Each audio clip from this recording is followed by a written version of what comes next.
Hey guys, what's up? Welcome to today's video and welcome back to my channel. If you're new here, hi, I'm Kira and I am obsessed with all things beauty and makeup.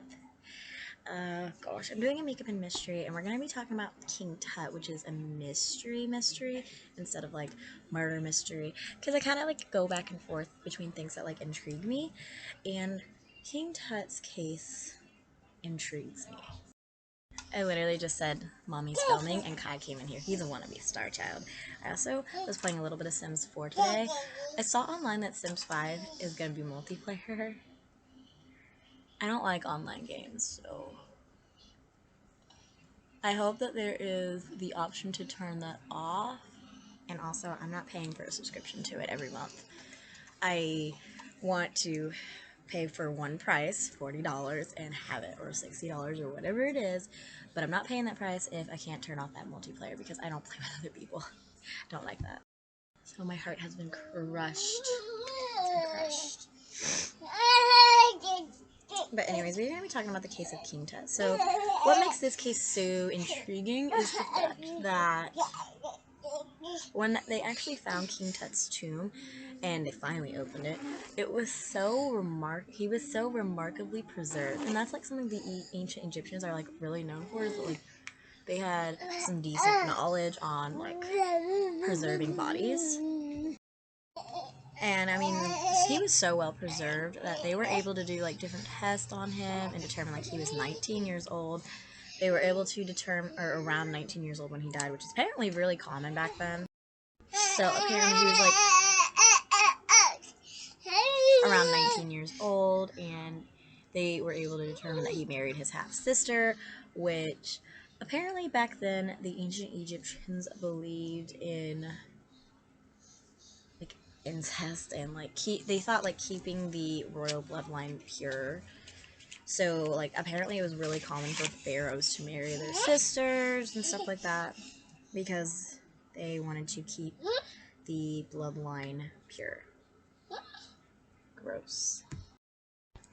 So I think that like the biggest part of this is the story of King Tut. And the story of King Tut actually kind of is more or less well known for the curse of King Tut. The curse of King Tut actually comes to the people who discovered his tomb. A lot of them are not alive anymore. They did die either shortly or within a few years of finding the tomb. I saw that there was actually even a couple cases of like family members. Like there was a brother-in-law of the guy that I believe funded the project of King Tut too. Not the brother-in-law, it was maybe the half-brother. He had passed away in suspicious circumstances also. So when they opened up King Tut's tomb, they actually found, I believe the report I found said that they had found 700 items, like objects, buried with King Tut. And he was in a tomb, and they opened it, and there was another tomb. There was a second tomb inside the first tomb, so they opened that one, and then there was a third tomb inside of that one, and there was like a liquid casing that was meant to harden over time, and obviously it had, and it had stuck the third tomb to the second tomb, and so they had a little bit of issue with that, but they finally got the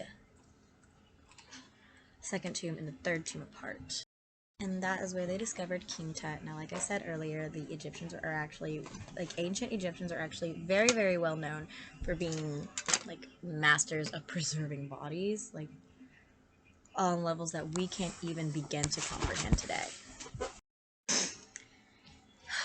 I had to get rid of Kai because my dad moved, and my dad is Kai's person.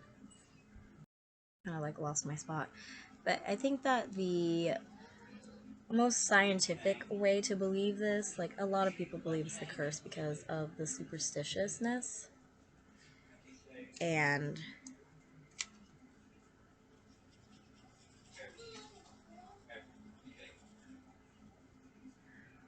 I think that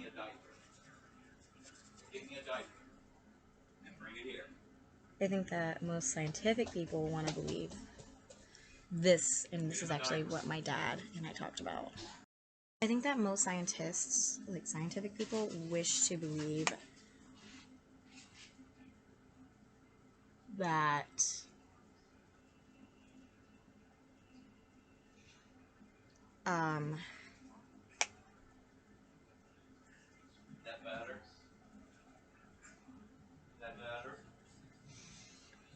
what happens with the curse is that it's actually like mold was inside of it that, and I mean, these diseases can survive many multiple conditions, many years.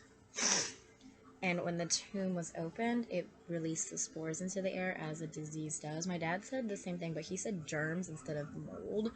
But I did hear about like possibility of mold. I am back with friends, but I actually am inclined more to believe. He's giving you bye-byes, Dad. I'm actually more inclined to believe that I don't think that the curse of the pharaohs is honestly real. I think it was honestly disrespectful for us to move his body, and his spirit probably was pissed off about it, maybe haunted these people, but I think that I'm more inclined to believe that it was the disease that caused other sicknesses. But then there are also random ones, like one guy had a mosquito bite that he cut open on mistake when he was shaving one day, and he it popped open and he died of blood poisoning. So I mean that can't be explained by